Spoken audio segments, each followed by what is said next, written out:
Facing the "this account can no longer use WhatsApp due to spam" error on your iPhone? Well, no worries. In this video, I'll show you how to solve the "this account can no longer use WhatsApp due to spam" error on your iPhone. So, without wasting any more time, let's get started. First, open up the Safari browser. After that, tap on the address bar. Type WhatsApp support.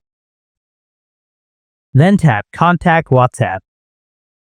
Now if you're using a WhatsApp Messenger account, then tap Contact Us under the WhatsApp Messenger support. Or if you're using a WhatsApp Business account, then tap Contact Us under the WhatsApp Business support. So mine is WhatsApp Messenger account, that's why I'm going to tap on Contact Us under the WhatsApp Messenger support. Now scroll down, enter your WhatsApp number here, then enter your email address in this field. Enter the email address again in the next field to confirm. Next, choose your device like an iPhone. Then scroll down again.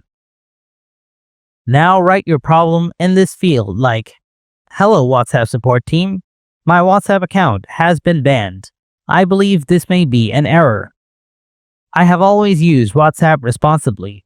Please review and consider unbanning my account." Then make sure to include your name, email, and WhatsApp number at the end. Then WhatsApp support will review your appeal and then they will send you feedback within 3 to 7 days. This is how you can solve "this account can no longer use WhatsApp due to spam" error on your iPhone. If you have any more questions, then please write them in the comment section below. Thanks for watching, and I'll see you in the next video.